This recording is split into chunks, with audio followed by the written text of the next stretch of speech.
Assalamualaikum guys, good morning. Kali ini di pertemuan ketiga kita akan membahas tentang recount text. Apa sih itu recount text? Ini masih berhubungan dengan simple past tense ya. Setelah kalian membaca modul kalian yang membahas tentang recount text, mari kita membahas lebih detail lagi melalui link YouTube ini. Nah, apa sih sebenarnya yang dimaksud dengan recount text tersebut? Secara sederhana dapat dikatakan bahwa recount adalah sebuah teks bacaan yang isinya menceritakan kejadian atau suatu pengalaman yang terjadi di masa lalu. Bisa dikatakan juga bahwa recount ini mirip atau sejenis cerita, namun yang diambil dari kejadian pengalaman di masa lampau yang sudah dialami sebelumnya. Seperti contohnya ketika kalian menceritakan tentang pengalaman kalian saat liburan. Nah, pengalaman itu kan sudah terjadi pada kalian di waktu yang sebelumnya dan itu sudah selesai. Nah, itu disebut dengan recount text. Dan untuk generic structure of recount, yang pertama, struktur ketika kalian menulis teks recount adalah yang pertama, orientation, introducing the participant, place, and time. Nah, yang pertama ini adalah perkenalan tentang partisipan atau orang yang kalian ceritakan di dalam cerita kalian, tempat dan waktu tentunya. Dan yang kedua adalah event, describing series of events that happened in the past. Jadi yang kedua ini adalah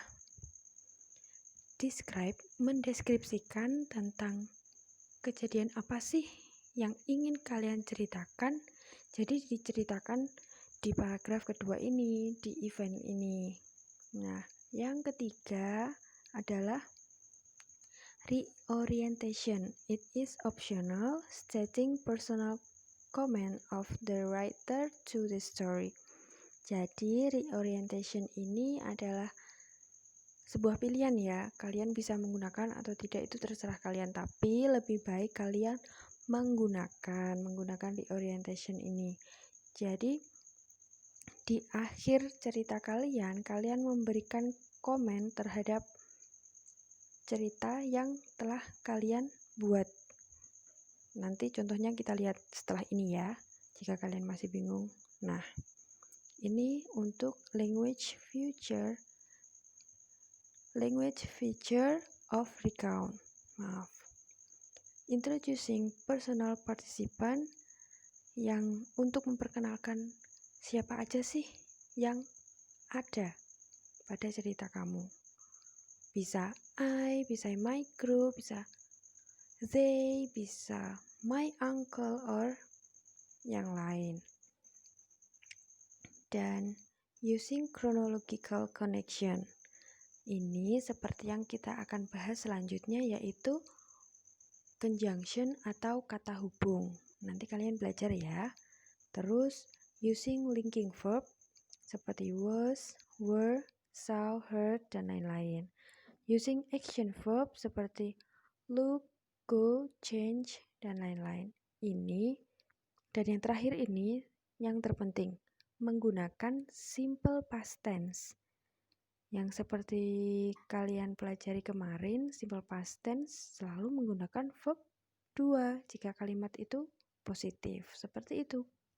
Jadi untuk recount text kan kalian menceritakan dan tidak mungkin kalian menggunakan kalimat interrogatif atau kalimat tanya. Jadi kalian pasti menggunakan verb 2 pada recount text.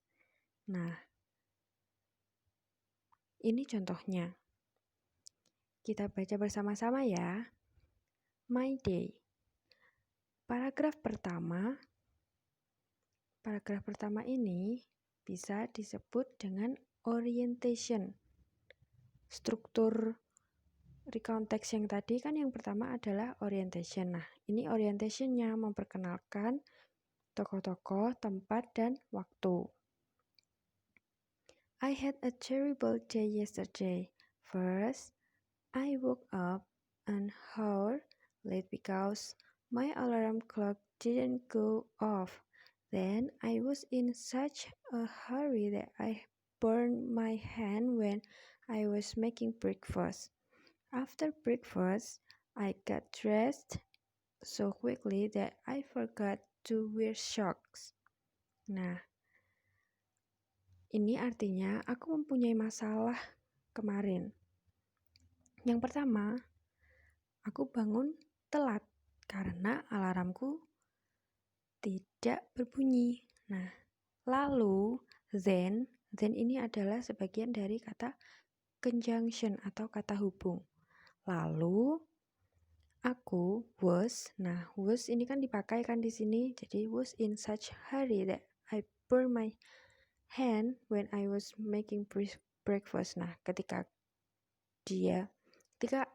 aku terburu-buru, aku membakar tanganku atau terbakar ketika membuat sarapan pagi. Nah, setelah aku sarapan, I got dressed. Nah, ini juga menggunakan verb 2 di sini. I got dressed so quickly that I forgot to wear socks. Aku menggunakan baju dengan cepat sampai aku lupa untuk menggunakan kaos kaki. Nah, ini adalah orientation atau perkenalan. Nah, yang kedua adalah event. Next, I ran out of the house trying to get the 6:30 bus, but of course I missed it. I wanted to take a taxi, but I didn't have enough money. Jadi, bisa kalian simpulkan bahwa yang ini, orientation ini adalah pembukaan latar belakang kenapa masalah ini bisa terjadi. Dan ini kan masalah yang diceritakan ini kan masalah yang terjadi pada dia saat itu, yang masalah utama. Nah, seperti itu. Nah, setelah orientation dan event, kita melalui reorientation. Finally, I walked the 3 miles to my school only to discover that it was Sunday. I hope I never have a day as the one I had yesterday. Nah, bisa kalian baca, I hope I never have a day as the one I had yesterday. Nah, itu kan bisa kalian artikan, aku berharap aku tidak akan menemukan atau mempunyai